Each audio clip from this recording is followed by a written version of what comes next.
அல்லேலூயா. இந்த 2 வாரமா கிறிஸ்துவை நாம் பிரதிபலிக்க வேண்டும், கிறிஸ்துவுடைய குணாதிசயம் நம்முடைய வாழ்க்கையில் வர வேண்டும் என்று சொல்லி நாம் பார்த்து கொண்டிருந்தோம். ஆவியில் எளிமை குறித்து பார்த்தோம், இருதயத்தில் சுத்தத்தை குறித்து நாம் பார்த்தோம், துயர கொடுக்கிறதை பார்த்தோம்.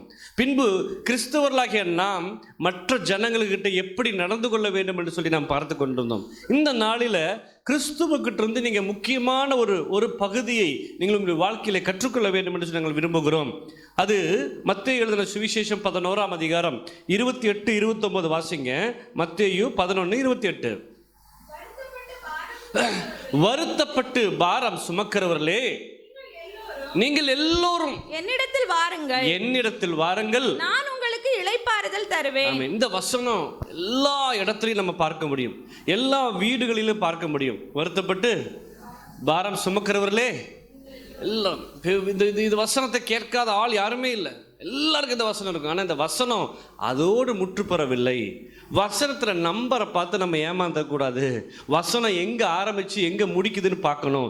நம்பர் ஒரு கோர்வையாய் கொடுக்கப்பட்டிருக்குது, நம்ம படிக்கிறதுக்கு ஈஸியாக இருக்கிறதுக்காக தான் 1ஆவது வசனம் 2ஆவது வசனம் சொல்லப்பட்டிருக்கு. ஆனால் இந்த 28ஆவது வசனம் பொதுவாய் சொல்லப்பட்டாலும் இது முடிவு எங்கே முடிகிறது என்று சொன்னால் 29ஆவது வசனம். அதை வாசிங்க. நான் சாந்தமும் மனத்தாழ்மையுமாய் இருக்கிறேன், என் நுகத்தை உங்கள் மேல் ஏற்றுக்கொண்டு என்னிடத்தில் கற்றுக்கொள்ளுங்கள்.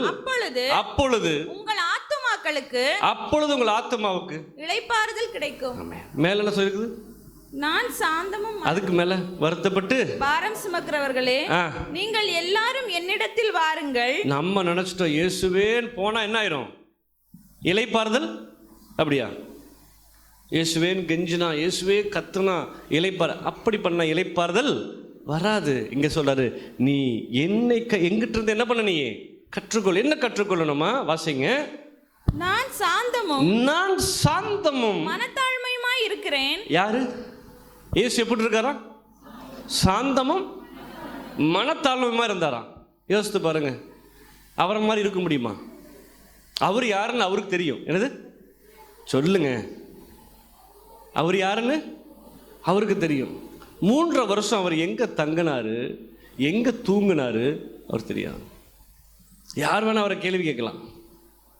எல்லாரும் போல இருந்தார், சீசர்களோடு கூட இருந்தார். அது கூட வேண்டாம், இப்படி எடுத்துக்கலாம். இயேசு மரித்தவர்களை உயிரோடு எழுப்பினார். பேதுருட்ட சொன்னாரு, ஆழத்தில் போய் மீனை போடு, அது இடது பக்கம் போடு, உனக்கு வரும்னு சொன்னாரு. அவனுக்கு திரளான மீன்கள் வந்தது. அப்படி இருந்தா இயேசு மனுஷனாக தான் இருந்தார், தெய்வமாகவும் இருந்தார். அவர் எப்படி இருந்துக்கணும்? ஏய் பேதுரு தள்ளி நில்லு. எப்படி இருந்திருக்கணும்? ஆக்சுவலா ஒரு பல்லக்கு ரெடி பண்ணி இயேசு போகும்போது அவர் மட்டும் பல்லக்கில் ஏறி இவங்க என்ன பண்ணணும்? தூக்கியிருப்பான். 12 பேரும் தூக்குவான். அவருக்கு மட்டும் ஸ்பெஷல் பெட்டு, அவருக்கு மட்டும் குடிக்கிறதுக்கு ஒரு விலையும் இருந்த சொல்லுங்க. அதனால் இயேசு அப்படி பண்ணலை. அதனால தான் சொல்கிறாரு, நான் மனத்தாழ்மையாக இருக்கிறேன். அல்லேலூயா. நான் கடைசி வரைக்கும் நான் இப்படியே இருக்கணும்னு ஆசைப்படுறேன். நான் ஒரு நாள் வேலூர் ஆம்பூர் ஊழியத்துக்கு போய் பயங்கரமாக பிசாசு ஓடுது, அருளுது. என்னை பார்த்தாலே அரளி ஓடுது பிசாசு. ஆனால் எல்லோரும் ஜெபம் பண்ணால் எனக்கு ஒரே ஆசை, ஏன் ஆண்டவரே எனக்கு தீர்க்க தரிசனம் வர மாட்டேங்குது. நானும் தலையில் கவிச்சு எல்லாம் சொல்லணும்னு கேட்கும்போது ஆண்டவர் சொன்னார், அப்படி சொன்னால் இந்த ஊருக்கு நீ வருவியான்னு கேட்டார். அப்படி ஒரு கிருபை உனக்கு கொடுத்தா இந்த மாதிரி வர பட்டிக்காடுக்கு வருவியா? ஒரு இன்னும் கொஞ்சம் ஃபேமஸ் ஆச்சு வச்சுங்களேன், நீங்களே என்னை பார்க்க முடியாது. ஏன்? உங்களை என்னையும் பார்க்காம நிறைய பேர் குறுக்க வருவாங்க. யார்? ஒரு 10 பணக்காரன் நமக்கு ஃப்ரெண்ட் ஆயிடுவான், நம்ம கூடவே நிற்பான். ஐயாவை இப்போ பார்க்க முடியாது, நீங்கள் நாளைக்கு வாங்க. நீங்கள் வந்தது கூட எனக்கு சொல்லுங்கள். உண்மை தானே? அப்படி தான் நடக்குது. நான் நினச்சேன், ஃபீல் பண்ணுறேன். எஸ், இந்த உலகம் அப்படி போயிடும், நம்மளை இழுத்துட்டு போயிடும். நம்ம எப்போதும் இயல்பாக இருக்கணும். நான் கேட்டேன், ஆண்டவரே என் முன்னாடி ஜெபம் பண்ணுறவங்களுக்கு நான் ஒரு சொல்யூஷன் கொடுக்கணும், அவ்வளோதான். அது மட்டும் வெளிப்படுத்தினா போதும். என்னை பெரிய சூப்பர்மேன் ஆக்கணுங்கிற அவசியம் இல்லை. நிறைய பேருடைய போஸ்டெல்லாம் வருது இல்லை ஃபேஸ்புக்கில், நீங்கள் பார்க்குறீங்களா? அதெல்லாம் எப்படி தெரியுமா? இவங்க மீட்டிங்காக தேடுறாங்க. நான் அங்கே வரட்டுமா? சும்மா ஒரு 10 ஊழியக்காரனை டெய்லி ஃபோன் பண்ணுவேன், பிரதர் என்னை மறந்துடாதீங்க, ஏதாச்சும் ஒரு வாய்ப்பு இருந்தால் கொடுங்க. அது பிச்சை, அதை நம்ம பண்ணக்கூடாது. கடவுள் உன்னை கொண்டு போனால் அவர் கொண்டு போன விதமே வேறு மாதிரி இருக்கும். அல்லேலூயா. அவர் நம்ம எந்த லோகத்துக்கு இருந்தாலும் நம்மளை தேடி வந்து இப்படி இருக்குன்னு ஆளை கொண்டு வந்து கொடுப்பாரு. அவசியம் இல்லை. ஊழியம் பண்ணுறதுக்கு நம்ம ப்ரமோட் பண்ண வேண்டிய அவசியம் இல்லை, நம்ம தேட வேண்டிய அவசியம் இல்லை. இன்னார் இப்படி வெளிப்படுத்துவார், இவர் இப்படின்னு சொல்லி வேண்டிய அவசியம் இல்லை. No need. ஏன்னா இயேசு சகோதரன் சொல்கிறான், நீ எல்லாத்தையும் ரகசியமாக பண்ணுற, நீ அங்கே ஒரு பெரிய பண்டிகை நடக்குது, நீ இங்கே பண்ணுறத அங்கே வந்து பண்ணு, நீ இன்னும் ஃபேமஸ் ஆவன்னு சொல்கிறார் இயேசுடைய சகோதரர். ஆண்டவர் பார்த்து சொல்கிறார், நீ பிரபலம் அடைய வேண்டும் என்று சொன்னால் நீ ரகசியமாக பண்ணாத. ஆண்டவர் சொல்கிறது, ஜாப் பண்ணிட்டு எல்லாம் ஹீல் ஆயிடுச்சு, ஓகே, யார்ட்டையும் போய் சொல்லாத. என்னது யார்ட்டையும் போய்?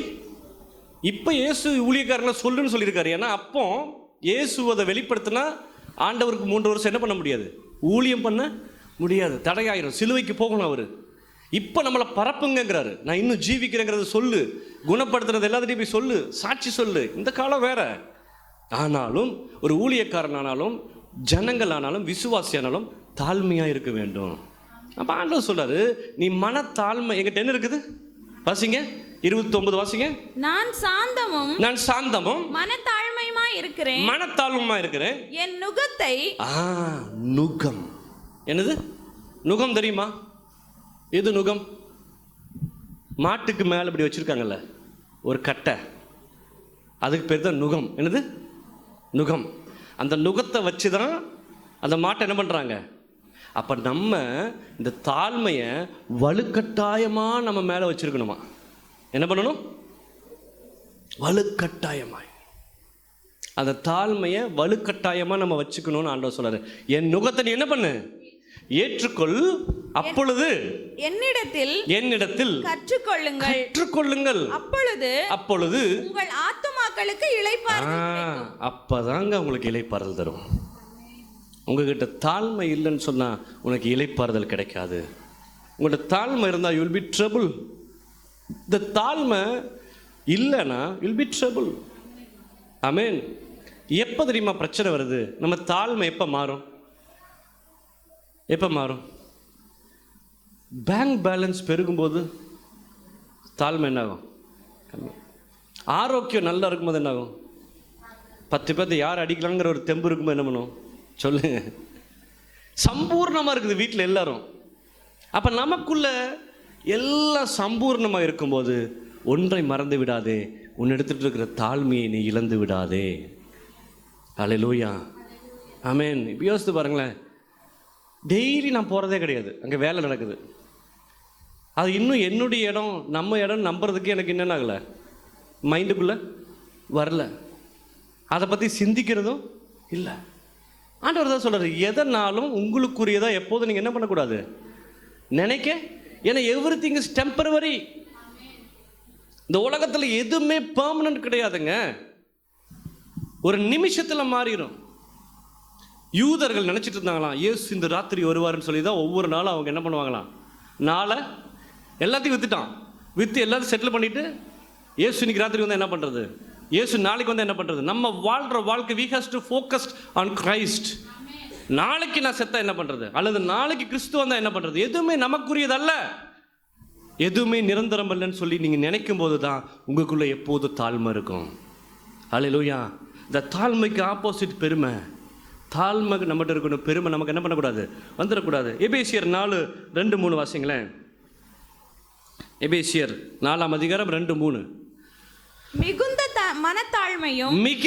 மனத்தாழ்மையும் சாந்தமும் நீடிய பொறுமையும் உடையவர்களாய் அன்பினால் ஒருவரை ஒருவர் தாங்கி சமாதான கட்டினால் ஆவியின் ஒருமையினால் காத்துக்கொள்வதனால் நீ ஜாக்கிரதையாயிரு.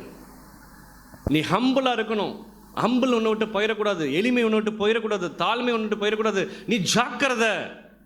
ஏன்? சத்ரு ஒன்று பின்னாடி இருக்கிறான். அவன் தாழ்மைக்குரியவன் அல்ல, அவன் பெருமைக்குரியவன். அவன் எப்போ வேணா அவங்களை கொண்டு போய் ட்ராஜடியில் நிப்பாட்டுவான். என்ன பண்ணுவீங்க? ஒரு நிமிஷத்தில் உங்கள் சூழ்நிலை சிக்கிட்டீங்கன்னா, ஒரு நிமிஷத்தில் மாட்டிட்டீங்கன்னு சொன்னால் யார் உங்களை காப்பாற்ற முடியும்? பெருமையில் நீங்கள் அகப்பட்டுன்னு சொன்னால் யாரும் உங்களை காப்பாற்ற முடியாது. பி ஹம்பிள், தாழ்மையாக இருக்கணும். ஹல்லேலூயா. ஆண்டவர் சொல்கிறார்ல, என்கிட்ட கற்றுக்கோன்னு சொல்கிறார்ல. எதை கற்றுக்கணும்? பிலிப்பியர் 2ஆம் அதிகாரத்திலிருந்து வாசிங்க. பிலிப்பியர் 2ஆம் அதிகாரம், அதில் கீழே வாசிக்கும் போது, பிலிப்பியருக்கு எழுதுகிற நிருபம் 2ஆம் அதிகாரம், நீங்கள் ஏக சிந்தனையும் ஏக சிந்தை ஏக அன்பு உள்ளவர்களாயிருந்து இசைந்து ஆத்துமாக்களாய் ஒன்றையே சிந்தித்து என் சந்தோஷத்தை நிறைவாற்றுங்கள். ஒன்றையும் வாதினாவது பெருமையினாலாவது செய்யாமல் மனத்தாழ்மையினாலே ஒருவரை ஒருவர் தங்களிலும் மேன்மையானவர்களாக எண்ண கடவீர்கள். என்ன ஒரு ஆழமான வார்த்தை, எவ்வளோ அர்த்தம் புரிந்த ஒரு வார்த்தை. எதை செய்தாலும் சொல்லுங்க, எதை செய்தாலும் யாராச்சும் அந்த சோறு கொடுத்துட்டு நாளைக்கு அவங்க வீட்டில் போனால் நம்ம சாப்பிட்டுக்கலாம், கொடுத்து தான் ஆகணும் அப்படின்னு சொல்லி கொடுப்பீங்களா? எதை செய்தினாலும் வாதினாவது என்னது? சில பேர் பெருமைக்காகவே எல்லாம் பண்ணுவாங்க, உங்களுக்கு தெரியுமா? நீங்கள் நினச்சிக்க அவங்களுக்கு கொடுக்குதுன்னு பயங்கரமாக பிரம்மாண்டமாக எல்லாம் பண்ணி கடைசியில் நம்மளை என்ன பண்ணுவாங்க? ஏமாற்றி விட்டுருவாங்க. வீண் பெருமைக்காக செய்வாங்க. அப்படி அல்ல கிறிஸ்து சொல்றது. வாதினாலாவது வீண் பெருமையினாலாவது செய்யாமல் ஒருவரை ஒருவர் தங்களிலும் மேன்மையானவர்களாக இல்ல வாதிலாவது வீண் பெருமை செய்யாமல் மனத்தாழ்மையினாலே ஒருவரை ஒருவர் தங்களிலும் மேன்மையானவர்களாக எண்ண கடவீர்கள். இங்க பிரச்சனையே அதுதான். இன்னொருத்தர் நம்ம எப்படி எண்ணுறோம்? துச்சமன்னு எண்ணுறோம் இல்ல? மற்றவங்களை எப்படி என்றோம் சொல்லுங்க. இங்க என்ன சொல்லுது? என்னை காட்டிலும் அவர்கள் மற்றவர்கள் மேன்மையானவர்கள். ஒரு நாளைக்கு ஒரு டைமாச்சு அப்படி சிந்திங்க. ஒருத்தட்ட பேசும்போது அவங்க கிட்ட இருக்கிற குட் திங்ஸை சிந்திங்க, அவங்க கிட்ட இருக்கிற நல்ல பழக்க வழக்கங்களை சிந்திங்க. உங்களை காட்டிலும் மற்றவர்களும் மேன்மையுள்ளவர்கள் நீங்கள் எண்ணினா மட்டும்தான் நமக்கு அந்த மனத்தாழ்மை வரும். நமக்கு அவன் யார் இவன் யார் நம்மளை விட அவங்க என்ன அப்படின்னு நினச்சிங்கன்னு சொன்னால் நீ சறுக்க போகிறன்னு அர்த்தம். வாழ்க்கையில் உன்னுடைய ஸ்திரத்தன்மை நீ இழக்க போகிறன்னு அர்த்தம். உன்னை காட்டிலும் மற்றவர்களை நீ மேன்மையுள்ளவர்களாக எண்ண வேண்டும். ஹல்லேலூயா. மதிக்கணும், அடுத்தவங்களை மதிக்கணும். வாசிங்க. அவனவன் தனக்கானவைகளை அல்ல பிறனுக்கானவைகளையும் நோக்குவானாக. இதெல்லாம் படிச்சிருக்கீங்களா? பைபிள்ல படிச்சிருக்கீங்களா? என்னைக்காச்சும் படிச்சிருக்கீங்களா? இன்னைக்கு தான் பாஸ்டர் இப்படி ஒன்று இருக்குதுன்னு எங்களுக்கு நிறைய லைஃப் இது படிக்கிறது இல்லை. ஒரு நாள் ஃபுல்லாக பிலிப்பியர் படிங்க, ஒரு வாரம் முழுவதும். ஒரு வாரம் முழுவதும் கொலேசியர் படி. 4 அதிகாரம் தான் இருக்குது. யாக்கோபு 5 அதிகாரம் தான் இருக்குது. தீமோத்தேயுல 5 அதிகாரம், அப்புறம் 3 அதிகாரம். தீத்துரு 1 2 தான் இருக்குது. பிலோமோன் 1 தான் இருக்குது. படி.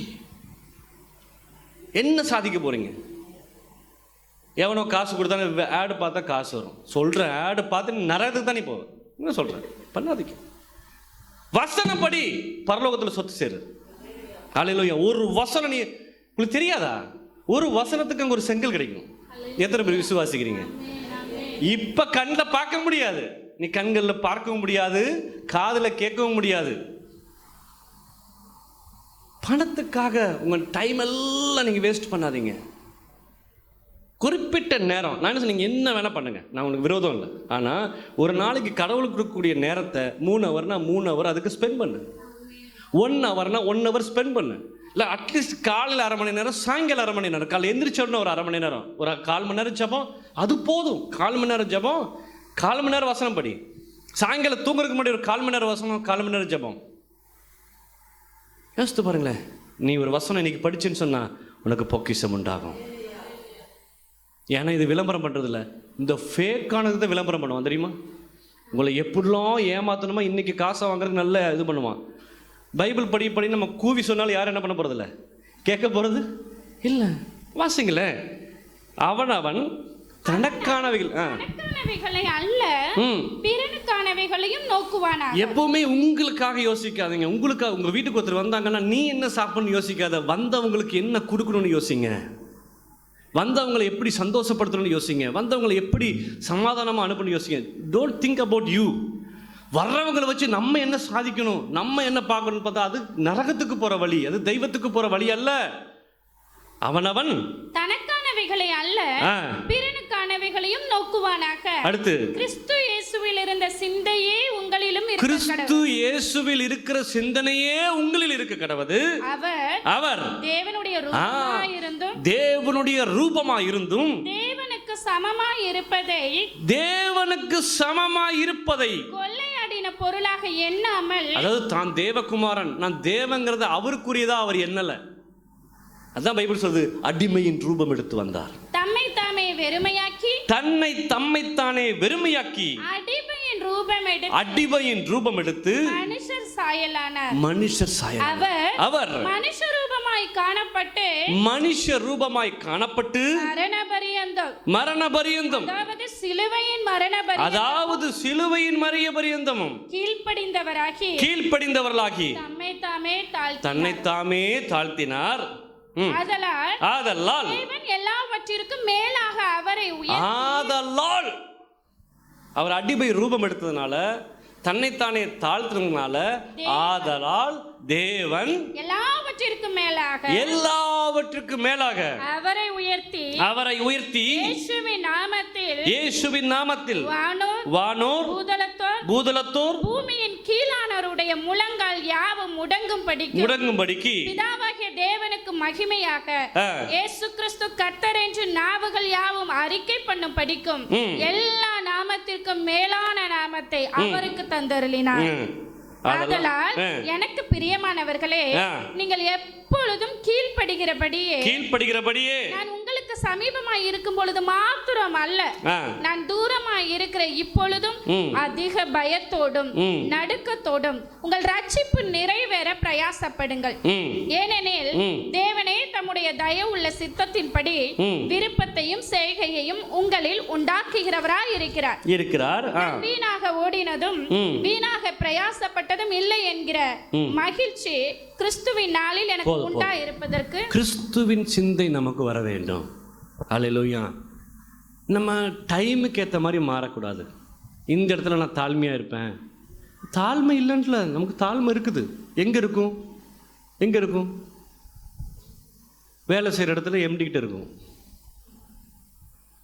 முதலாளிகிட்ட இருக்கும், மேனேஜர்கிட்ட இருக்கும். இல்லை, நமக்கு பணம் கொடுக்குற ஆள்கிட்ட நம்ம ஹம்பிளாக இருப்போம். அந்த ஹம்பில் ஆண்டவர் சொல்லி, நீ எல்லாத்துக்கும் நீ அப்ளை பண்ணணும். Have to apply everywhere. முதலாவது நம்ம எல்லா மனுஷங்களையும் மதிக்கணும். ஆமென். ரெண்டாவது எல்லாத்தையும் என்ன பண்ணணும்? சிநேகிக்கணும். வசனம் சொல்லுது, உன்னை போல நீ பிறரை என்ன பண்ணு? சிநேகி. எல்லாரையும், ஹியூமன்.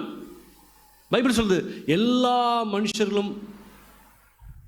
ஒரு நாள் எனக்கு ஆண்டவர் சொன்னார், மாம்சமான யாவருக்கும் நான் தேவன். என்னது? மாம்சமான யாவருக்கும் தேவன். மாயமான தாழ்மை வேண்டான்னு ஆண்டவர் சொல்றார். தாழ்மைன்னு சொன்னால் எப்போதும் பொதுமாக இருக்கணும். ஒருத்தர் போனதுக்கப்புறம் மோசமாக பேசுனா அதை விட மோசம். அப்படி பண்ணாதீங்க. ஒருத்தர் மேலே இருக்கிற குற்றச்சாட்டு இருந்தால் மூஞ்சுக்கு நேரம் சொல்லுங்கள், சிஸ்டர் இது தப்பு, இது பண்ணாதீங்க, பிரதர் இதை பண்ணாதீங்க. சிம்பிள். உங்களுடைய கோபத்தையோ வெளிக்காட்டுங்க. ஆண்டவர் வேண்டான்னு சொல்லவே இல்லையே. ஆமென்.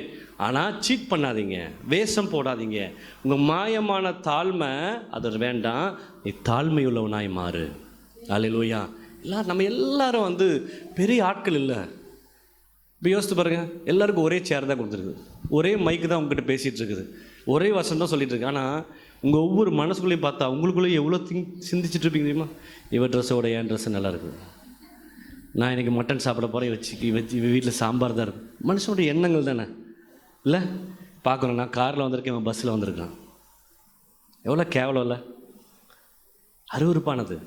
இப்படி சிந்திக்கக்கூடாது. எல்லாம் சமம். அல்லேலூயா. இன்றைக்கி ஒருத்தன்ட்டு இருக்கிறது நாளைக்கு உனக்கு இல்லாமல் போகும். இன்றைக்கி நம்மக்கிட்ட இருக்கிறது நாளைக்கு இல்லாமல் போகும். இது ஒரு ஆட்டம், உலகம். யாரையும் மேலேயாக்கும், யாரும் என்ன பண்ணும்? கீழேயாக்கும். ஒரு நிமிஷத்தில் மாறிடும். நேபுகாத் நேச்சர்னு ஒருத்தர் இருந்தான், ஒரு ராஜா. அவனுடைய இறுதிய கடினத்தின் நிமித்தம் அவனுடைய பெருமை நிமித்தம் ஆண்டவர் உனக்கு மனுஷ இருதயத்தை கொடுத்து விலங்குடைய இருதயத்தை கொடுத்துட்டார். அடுத்த நாள் தான் அவன் என்ன தின்னுட்டு இருந்தான்? புல்லு தின்னுட்டு இருந்தான். நடந்த சரித்திரம். ஆமென், ஹல்லேலூயா. பெருமை உள்ளவங்களுக்கு கர்த்தர் எதிர்த்து நிற்கிறார். யோசேப்பை உயர்த்துற தெய்வம், தாவீதை உயர்த்துற தெய்வம் சவுலை என்ன பண்ணார்? கீழே தள்ளினார். பெருமை பெருமை பெருமை நம்ம லைஃப்பில் வரக்கூடாது. பெருமையினால் நிறைய பேர் அடிபட்டுருக்காங்க வாழ்க்கையில். நீ தாழ்மை உள்ளவனாக இருக்கணும். ஆமென், ஹல்லேலூயா. அன்புள்ளவங்களை ஸ்நேகிக்கணும், எல்லாரையும் ஸ்நேகிக்கணும், எல்லாரையும் சமபானி என்ன பண்ணணும்? பாவிக்கணும். எல்லார்ட்டையும் கை கொடுக்கணும். எல்லாரும் நம்முடைய சகோதரர்கள், எல்லாரும் நம்முடைய சகோதரிகள். ஹல்லேலூயா. அவங்கக்கிட்ட ஏதாச்சும் ஈவில் திங்ஸ் இருந்தால் நீ அவங்கக்கிட்ட சொல்லு. ஆமென். அதை வச்சு விரோதிக்கக்கூடாது, அதை வச்சு வெறுக்கக்கூடாது. ஆனால் எல்லா ஹியூமனையும் ஆண்டவர் நேசிக்கிறார். ஹல்லேலூயா. ஆமென். வசனம் கூட சில வசனங்களை வாசிக்கலாம். யாக்கோபு 4ஆம் அதிகாரம் 6-10 வரைக்கும் வாசிங்க. யாக்கோபு 4, 6-10 வரைக்கும்.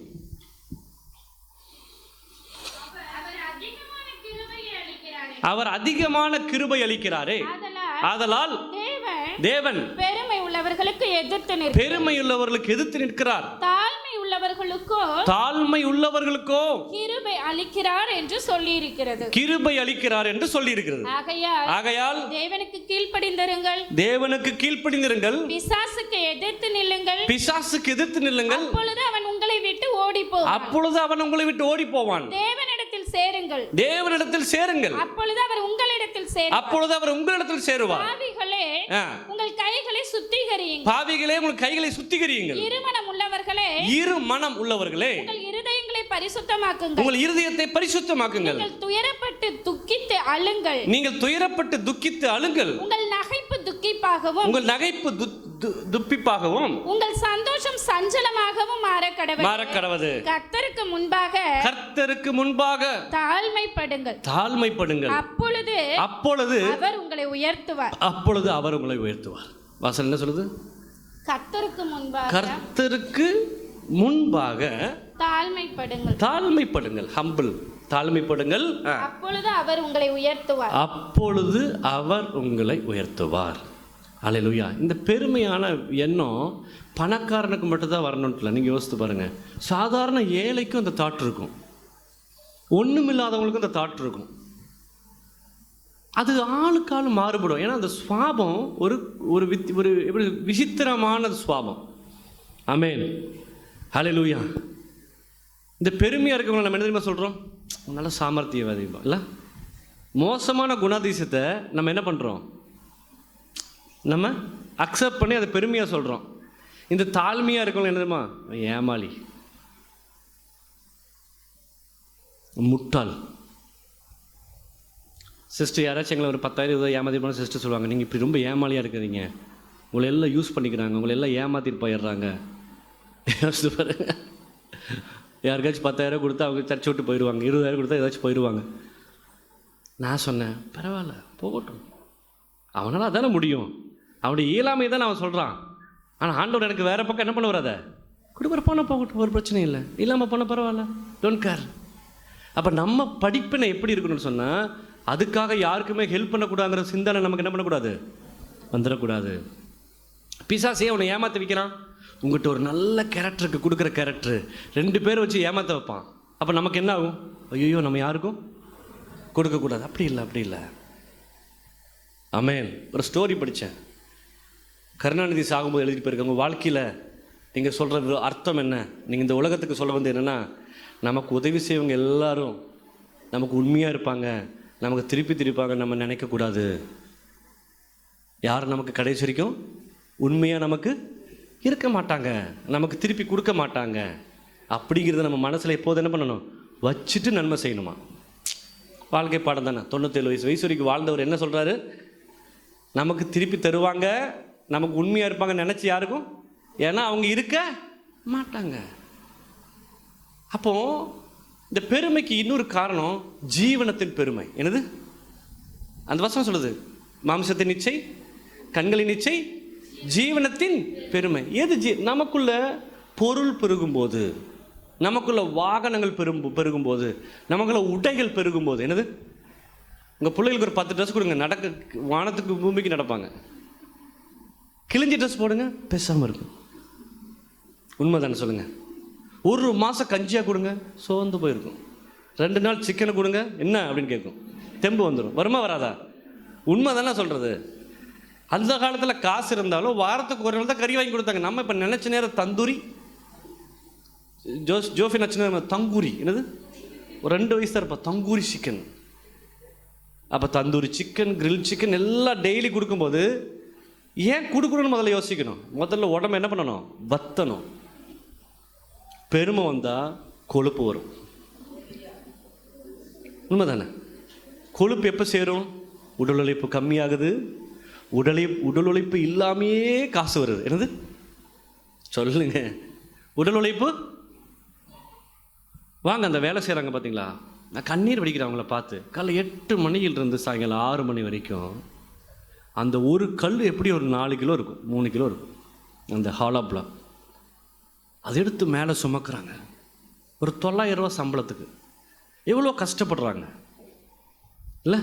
நமக்கு சில பணம் உழைக்காமே இலகுவாக என்ன பண்ணுது நமக்கு? We never hard work. அந்த அளவுக்கு ஹார்ட் ஒர்க் இல்லாத பணம் வரும் பொழுது நமக்கு தொப்பை போடுது இல்லை? சைடில் மாமிசமெல்லாம் பெருசாகும்போது பெருமை வரும்போது என்ன ஆகுது? கொழுப்பு வரும்போது பெருமை வருது. இந்த காசு போனால் இன்றைக்கி சாப்பிட்றதுக்கு உழைச்சி தான் ஆகணும்னா என்ன நமக்கு இது சிந்தனையில் வருமா? சார் சரிங்க சார் பண்ணிடுறேங்க சார், நாளைக்கு வந்துடுறேங்க சார் சொல்கிறோமா இல்லையா? பணம் பெருசாகும் போது தான் யாரா நீ போடா பார்த்துக்கலாம், நீ வா நானும் பார்த்துக்கிறேன் சொல்லுவா சொல்ல மாட்டோமா? அப்போ ஜீவனத்தின் பெருமை மேலே நம்பிக்கை வைக்காத, அது இல்லாமல் போயிடும். இன்றைக்கி நல்லா இருக்கும். நிறைய பேர் பார்த்துருக்கீங்களா இங்கே ப்ரேயருக்கு வரவங்களாம்? அந்த காலத்தில் 5 வீடு இருந்துச்சுங்க, 2 கார் நல்லா இருந்துச்சு, இப்போ பிச்சை எடுத்துகிட்ருக்கேன். அன்றைக்கி ஒருத்தர் வந்தார், ஒரே நாளில் போயிட்டார், அடுத்த நாள் வரல. அவர் இந்த பிள்ளைகளுக்கு விற்கிற திங்ஸை விற்றுட்ருக்காரு காந்திபுரத்தில் பஸ்ஸில். அழுகிறார். நான் ஒரு நாள் போகாட்டி எனக்கு 300 ரூபா போச்சுங்க, 300 ரூபா வச்சு தான் நாங்கள் சாப்பிட்றோம், இந்த புண்ணு வேறு ஆற மாட்டேங்குது. இப்படியே இருப்போம்னு நினைக்காதீங்க. வாழ்க்கையில் எப்போ வேணால் மாறும். மாற்றுகிறவர் மேலே ஒருத்தர் இருக்கார். பொம்மலாட்டம் கேள்விப்பட்டிருக்கியா? இப்போ உன் நூலை கொஞ்சம் தூக்கி வச்சுருக்காரு. என்னது? இப்போ உனக்கு இன்னொரு நூல் கீழே இருக்கிறதுனால தாழ்ந்ததாக தெரியுது. இப்படி மாற்றிட்டு என்ன பண்ணுவேன்? யோசித்து பாருங்கள். ஒரு நிமிஷத்தில் வாழ்க்கை ஒரு பொம்மலாட்டம். சில பேர்த்து அவர் ராஜாக்களை தள்ளி ராஜாக்களை ஏற்படுத்துவார். யாரையும் மேலே கொண்டு வருவார், யாரும் என்ன பண்ணுவார்? அவர் கீழே தள்ளுவார். டோன்ட் டூ, பண்ணாதீங்க. ஆமேன். ஹம்பிளாக இருங்க, ஹம்பிளாக இருங்க. எல்லாத்துக்கிட்டையும் உங்களை எல்லாரும் சிநேகிக்கிற மாதிரி நீங்கள் இருக்கணும். அல்லேலூயா. உங்களை வெறுக்கிற மாதிரி இருக்கணும். ஐயோ இவங்களா, ஐயோ இவரா, ஐயோ இந்த சிஸ்டரா, ஐயோ இந்த அம்மாவான்னு நீங்கள் இருக்கக்கூடாது. எல்லாரும் உங்களை சிநேகிக்கிற மாதிரி, அட்லீஸ்ட் உங்கள் பேச்சில், உங்களுடைய சிரிப்பில், உங்களுடைய நடந்துக்கிற விதத்தில். இது கிறிஸ்துவுடைய சிந்தனை. இயேசுவை பிடிக்காதுன்னு சொல்லி யாரும் சொல்ல மாட்டாங்க. It's a super. இந்த வசனத்தை நீங்கள் படிங்க, பிலிப்பியர் 2 திரும்பி திரும்பி படிங்க. அவர் தேவனுடைய குமாரனாக இருந்து, நான் இன்னும் சொல்கிறேன்ல, பூமியில் ஒரு 2 பேர் வெளிப்படுத்துறதுனால இன்றைக்கி சூப்பர் ஊழியக்காரங்களாகிடுறாங்க. ஒரு வியாதியஸ்தரை குணப்படுத்துறதுனால சூப்பர் ஊழியராகிடுறாங்க. அவ்வளோதான் பண்ண முடிஞ்சிச்சு. உயிரோடு எழுப்பலல்ல. சொல்லுங்க. டிபி ஜாஸ்பான் ஒருத்தர் இருந்தார், ஆப்பிரிக்காவில் செத்துட்டார். அவர் வரும்போது வயிற்றில் கேன்சரு, தொடையில் கேன்சர், அந்த எலும்பெல்லாம் அப்படியே உருகி புழு வரும். அவர் அப்படியே பார்ப்பார், பார்த்துட்டு இப்படிம்பார், சரியாயிரும். வயிற்றில் கேன்சர் ஓங்கி ஒரு குத்து குத்து சரியாயிரும். தனி டிவி, இம்மானுவேல் டிவி, தனி ஃப்ளைட் வச்சுருந்தார். டிபி ஜாஸ்வா. அவர்கிட்ட போனால் கேன்சர் மட்டும் குணமாயிரும். உங்களுக்கு தெரியுமா? தினகரன் 5 வச்சு உயிரோடு இருக்கிறதுக்கு காரணமே அவர் தான். இங்கேருந்து இவர் ஃப்ளைட் பிடிச்சி அங்கே போய் அவர்கிட்ட போய் ஜாம் பண்ணிட்டு வந்தார். அவ்வளோ அற்புதமும் நம்ம பண்ணலை. நான் என்னைக்கு நான் சூப்பர் வேணும்னு நினச்சதே கிடையாது. எனக்கு ஆண்டவர் வெளிப்படுத்துகிறத நான் சொல்கிறேன். ஆனால் இயேசு அப்படி இல்லை. அநேகம் மரிச்சவங்களை உயிரோடு எழுப்பினார். ஒருத்தர் பார்த்தார், உனக்கு பார்வையை விரும்புகிறானான்னு கேட்டார். ஆமாண்டவரே. அவர் துப்பி சேருண்டாக்கி கண்களில் பூசி சிலாவால் போய் குழி, உன் கண்ணு தெரியும், கண்ணு தெரிஞ்சிச்சு. ஒருத்தர் சொல்கிறான், தாவீதின் குமாரனே எனக்கு இறங்குங்க, நீ பார்வையை விரும்புகிறாயா? ஆம், சௌக்கியமாகட்டும்னு சொன்னார். தப்பித்தாலே எந்திரின்னு சொன்னார். 4 நாள் மறிச்சிருந்த லாசருவை வெளியேவான்னு சொன்னார். ஆனால் ஒரு இடத்திலும் என்னுடைய ஆண்டவர் தன்னை ஹீரோவா எங்கேயுமே அவர் ப்ரொஜெக்ட் பண்ணலை. எல்லாம் அவருடையது. அவர் சொன்னார் ஏரோதை பார்த்து, பேதுரு கேட்குறான், 3 வருஷம் வந்துட்டு அந்த கத்தி ஒன்று வச்சுட்டுமான்னு கேட்குறான். கத்தி எடுத்துக்கொண்டார், சேஃப்டி வச்சுக்கோ. ஒட்ட வெட்டிட்டான் இயேசுவை பிடிக்கும்போது. அப்போ கூட இவனுக்கு அறிவு இல்லை. அவங்க பிடிக்க வரும்போது இயேசு என்னம்போது அத்தனை கீழே விழுந்துட்டாங்க. அப்போவாச்சும் இவனுக்கு புரியணும்ல, நம்மளை காட்டில் இவருக்கு வரல. அவனுக்கு எந்திரிச்சதுக்கப்புறம் போய் வெட்டுறான். பேதுருவே பேதுருவே, பட்டயத்தை உரையில் போடு, பட்டயத்தை எடுத்தவன் பட்டயத்திலேயே மடிந்து போவான்னு சொல்லி வெட்டுப்பட்ட காதை எடுத்து அவன் காதத்தில் வச்சு சௌக்கியப்படுத்தினார். அப்போ சொன்னார், நான் கூப்பிட்டால் 14,000 லெகியோனுக்கு மேலாக தேவதூதர்களை அனுப்ப மாட்டாரா? அது சிலுவையில் தொங்கும்போது ஆண்டவரேன்னு சொன்ன முடிஞ்சிச்சிங்க. ஆனால் உனக்கு எனக்கு ரட்சிப்பு கிடையாது, நரகம் தான். யோசித்து பாருங்க. ஆனாலும் அவர் திருப்பி பேதுருவை தான் தேடி வந்தார். பேதுருவே, யோசித்து பாருங்களேன். நம்மளாக இருந்தால் என்ன ஆகும்? நம்மளை ஒருத்தர் காட்டி கொடுத்துட்டான், என்னவா இருக்கும்? சிலுவையில் தொங்கிட்டு இருக்கும்போது, இங்கே ஆளை காணும் பாரு, என்னை காட்டி கொடுத்துட்டு சிலுவை பக்கத்தில் கூட வரல. மகனை இருடா, நான் 3ஆம் நாள் உயிரோடு எந்திரிச்சு வந்து உன்னை உண்டு இல்லை நாக்குன்னு தான் ஆண்டவர் சொல்லியிருக்கணும் இல்லையா? அவர் வந்து சொல்கிறார், எல்லாத்தையும் பார்த்துட்டு நான் வந்துட்டேன்னு பேதுருட்டு போய் சொல்லு. பேதுருட்ட பேசுகிறாரு. யோனாவின் குமாரனாக, சீமோனின் குமாரனாக, பேதுருவே, இவர்களை காட்டில் நீ என்னை சிநேகிக்கிறாயா? ஆமாம் ஆண்டவரே, இவர்களை காட்டில் உண்மை சிநேகிக்கிறேன். கொஞ்ச நேரம் கழிச்சு கேட்டார், நீ என்னை? ஆமாம் ஆண்டவரே. 3வது டைம் அவர் கேட்டோன்னே துக்கிச்சிட்டு அழுதான். ஏன்? நான் 3 டைம் மறுதளித்தேன், அவர் 3 டைம் என்னை சிநேகிக்கிறான்னு என்னுடைய வாயிலிருந்தே கேட்குறார். அவனை சிநேகிக்க என்ன பண்ணுறாரு? நம்ம எல்லாரும் துரோகிகள், நம்ம எல்லாரும் பாவிகள். நம்முடைய அந்தரங்க பாவம் மிகவும் அசிங்கமானது. கர்த்தருக்கு விரோதமான பாவத்தை செய்கிறோம், சபைக்கு வர்றோம், எல்லாம் பண்ணுறோம். ஆனால் உன்னையும் என்னையும் அவர் சிநேகிக்கிறார். அல்லேலூயா. உன்னையும் அவர் சிநேகிக்கிறார். இதில் நம்ம பெருமை பாராட்டுறதுக்கோ, தான் பெரியவன் தாழ்ந்தவன் மற்றவங்கன்னு சொல்லி அந்த விரோதத்தை, அந்த வேற்றுமையை, அந்த உதாசீனத்தை பண்ணாதீங்க. வசனம் சொல்லுது, உதாசீனர்கள் நரகத்துக்கு போவாங்கன்னு பைபிளில் போட்டிருக்கு. உதாசீனப்படுத்தாதீங்க. ஆமென். அது சின்ன குழந்தையானாலும் சரி, பெரிய ஆளாக இருந்தாலும் சரி, அவங்கள அன்பை செலுத்துங்க, அவங்கள சிநேகிங்க, அவங்கள ரொம்ப இதாக ட்ரீட் பண்ணாதீங்க. Be humble. ஆமென். சில வசனத்தை வாசித்து நம்ம முடிக்க போகிறோம். சங்கீதம் 138:6 வாசிங்க. சங்கீதம் 138:6. கர்த்தர் உயர்ந்தவராயிருந்தும் தாழ்மை உள்ளவனை நோக்கி பார்க்கிறார். மேட்டிமையானவனையோ தூரத்திலிருந்து அறிகிறார். தாழ்மை உள்ள உங்களை என்னையும் அவர் என்ன பண்றாராம்? கண்ணோக்கி பார்க்கிறாராம். மேட்டிமையானவன் என்ன பண்றாராம்? தூரத்திலிருந்து அறிகிறார். யாரோ ஒருத்தர் நம்மளை வான்னு கூப்பிடுறாரு. மேட்டிமையானவன் என்ன பண்றாராம்? தூரத்திலிருந்து நீ அங்கேயே இரு, வராதன்னு சொல்கிறான். தூரத்திலிருந்து அவர் அறிகிறார். ஹல்லேலூயா. நீதிமொழிகள் 3:34 வாசிங்க. நீதிமொழிகள் 33:34. இகழ்வோரை அவர் இகழ்கிறார், தாழ்மை உள்ளவர்களுக்கோ கிருபை அளிக்கிறார். ஆமென். இகழ்வோரை அவர் இகழ்கிறார், தாழ்மை உள்ளவர்களுக்கோ கிருபை அளிக்கிறார். 15:33. கர்த்தருக்கு பயப்படுதல் ஞானத்தை போதிக்கும், மேன்மைக்கு முன்னானது தாழ்மை. ஆமென். உங்களுக்கு மேன்மை வரணும்னு சொன்னா முதல்ல என்ன வேணும்?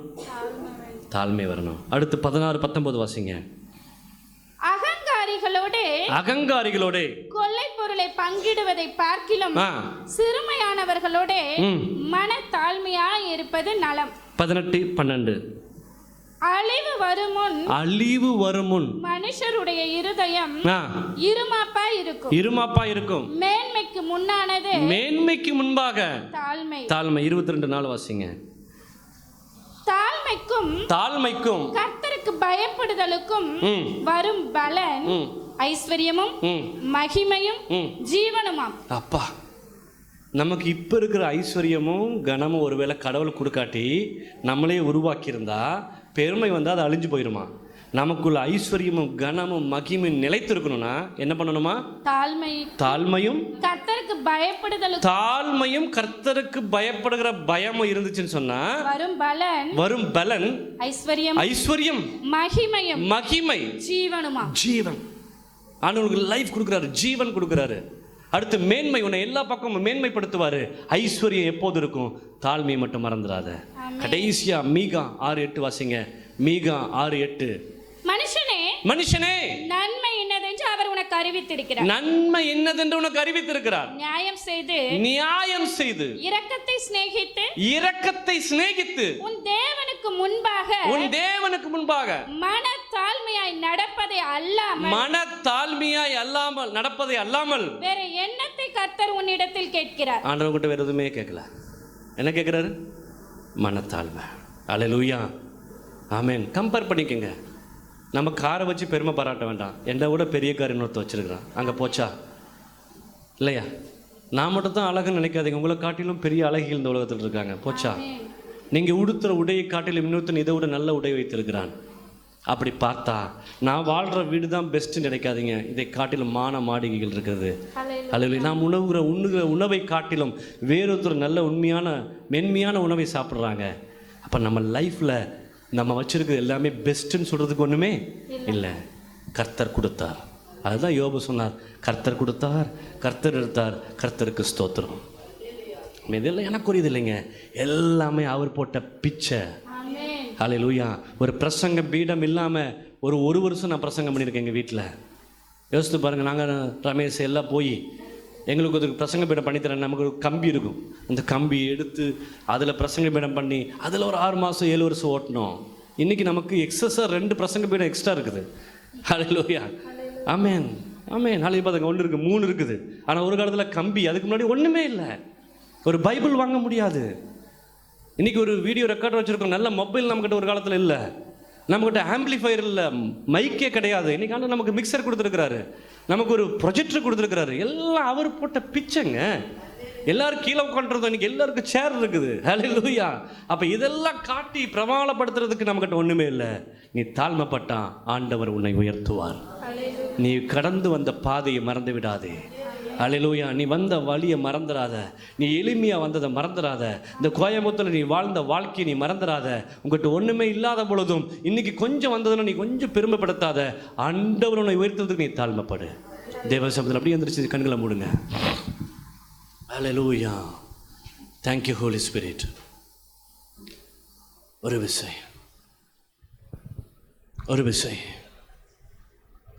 ஒப்பு கொடுங்க. Thank you, Jesus. Hallelujah. தம் கிருபை பெரிதல்லோ எம் ஜீவனிலும் அதே இம்மட்டும் காத்ததுவே இன்னும் தேவை கிருபை தாருமே. இன்னும் தேவை கிருபை தாருமே. தாழ்மை உள்ளவரிடம் தங்கிடுதே கிருபை. தாழ்மை உள்ளவரிடம் தங்கிடுதே கிருபை. வாழ்நாள் எல்லாம் அது போதுமே. சுகமுடன் தம்பலமுடன் கிறிஸ்துவை சிந்தனை உனக்குள்ள இருக்கட்டும். சேவை செய்ய கிருபை தாருமே. ஒப்புக்கொடு, உன்னை ஒப்புக்கொடு. தாழ்மை உள்ளவனாய் நீ மாறு. செய்ய கிருபை தாருமே. நிர்மூலமாகாததும்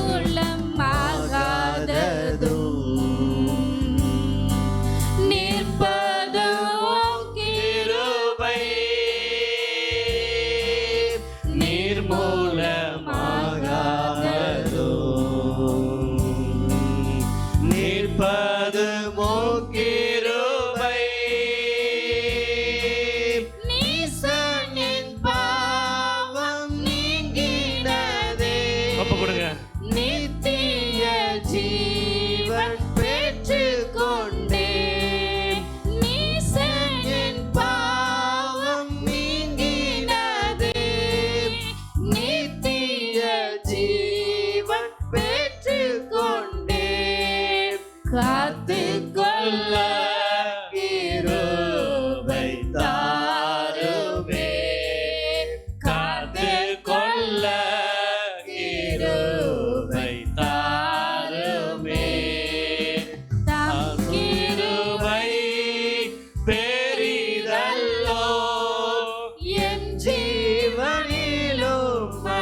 இன்னும் தேவை கிருபை தாருமே. Yes, thank you, Holy Spirit. இன்னும் தேவை கிருபை தேவையே கிருபை தாருமே. இன்னும் தேவை இன்னும் தேவை கிருபை தேவைப்பா. தாருமே. ஒப்பு கொடுங்க. ஆண்டவரே, பிரதான கட்டளை என்னவெனில் உன் முழு இருதயத்தோடு உன் முழு ஆத்மாவோடு உன் பிதாவில் அன்பு கூறு. அதுக்கு பிரதானமான இரண்டாம் கட்டளை, நீ உன்னிடத்தில் அன்பு கூறுவது போல பிறரிடத்திலும் அன்பு கூறு. அந்த அன்பு மாயமற்றதா இருப்பதாக. அது தாழ்மையுள்ள அன்பா இருக்கட்டும், சகோதர சிநேகம் உள்ளதா இருக்கட்டும்ப்பா. நாங்கள் எல்லாரையும் நேசிக்க, எல்லாரையும் அன்பு செலுத்த கிருபை கொடுக்கப்பா. தேவ கிருபையினால் எடை கட்டுவீராக. மகா பெரிய கிருபை கூட இருக்கட்டும். இயேசுவின் நாமத்தில் ஜெபிக்கிறோம் நல்ல பிதாவே, ஆமென். ஆத்துமாவே முழு உள்ளமே பரிசுத்த நாமத்தை ஸ்தோத்திரி. என் ஆத்துமாவே கர்த்தரை ஸ்தோத்திரி, அவர் செய்த சகல உபகாரங்களையும் மறவாது. நம்முடைய கர்த்தராகிய இயேசு கிறிஸ்துவின் கிருபையும் பிதாவாகிய தேவனுடைய அன்பும் பரிசுத்த ஆவியுடைய அந்யோன்ய ஐக்கியமும் இன்றும் என்றும் சதா காலங்களோடு கூட இருப்பதாக. ஆமென்.